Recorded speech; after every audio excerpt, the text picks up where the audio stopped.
Je crois qu'il y a des questions qu'il faut quand même observer avec objectivité. La première activité, c'est que le président de la République, il est passé ici en Belgique où il était venu participer à la réunion des chefs d'État africains avec l'Union européenne.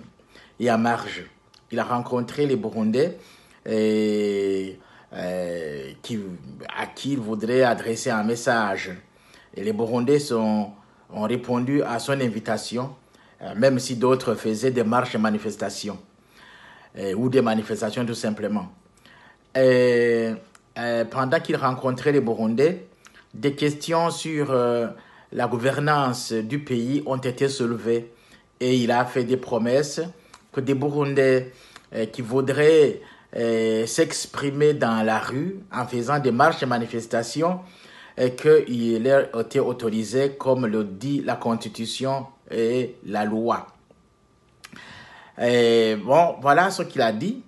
Mais sans tarder, il y avait une autre question en rapport avec l'interdiction des motards, des taxis-vélos et de tuk-tuk de continuer à opérer dans la capitale Bujumbura.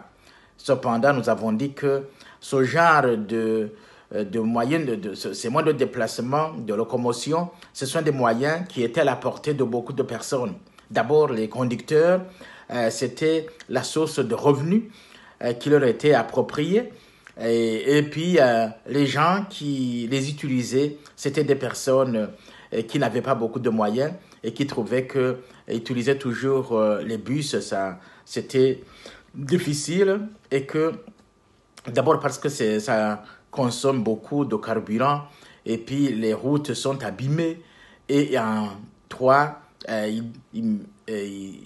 quand ils quittent la capitale pour les faubourgs, ça prend beaucoup de temps. Alors que les trois moyens de locomotion utilisent très peu de carburant et ne sont pas chers, donc sont abordables par le bas peuple des quartiers. Alors, la question qui se pose, c'est que lorsque ces conducteurs se sont vus interdire leur travail de déplacer les populations, ils ont exprimé leur mécontentement. Ils ont même promis de faire une marche et manifestation. Et lorsque le ministre de l'Intérieur, lui, l'a entendu, il a dit « c'est lui qui osera mettre le pied dans la rue et il va voir ce que je représente ». Et dans l'entretemps, justement, la question a été qu'il a été donné 10 jours, peut-être pour étudier la pertinence de la question, mais dans l'entretemps, on attend. Mais toujours est-il qu'après 10 jours, on ne sait pas ce qui va se passer. Mais dans l'entretemps aussi, il y a eu une conférence de presse organisée par le LUCOM et le PARSEM pour certainement s'exprimer sur la gouvernance économique. Mais aussitôt réunis, ils ont vu des policiers venir en masse pour justement leur interdire cette conférence de presse.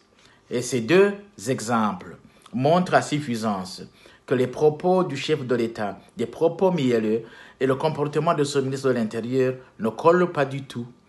Et cela veut dire qu'ils se sont distribués des rôles de dire, toi, comportez-vous comme ça, toi, comporte-toi comme ça, comme d'ailleurs le ministre nous l'avait dit un jour, qu'il y a l'État vieilli, représenté par Evariste, et les Tangozi représentés par Bunyoni. Donc le premier, justement, c'est pour essayer de calmer les tensions et l'autre, c'est pour essayer, à travers des actions, de raviver les tensions. Voilà. Mais au bout du compte, où est-ce que la notion de raviver et la notion de calmer vont se rencontrer lorsque sur le terrain, nous observons des actions justement qui appellent les Burundais à comprendre que ce gouvernement n'est pas en train de régler les problèmes des Burundais, mais qu'il est en train de régler ses propres problèmes.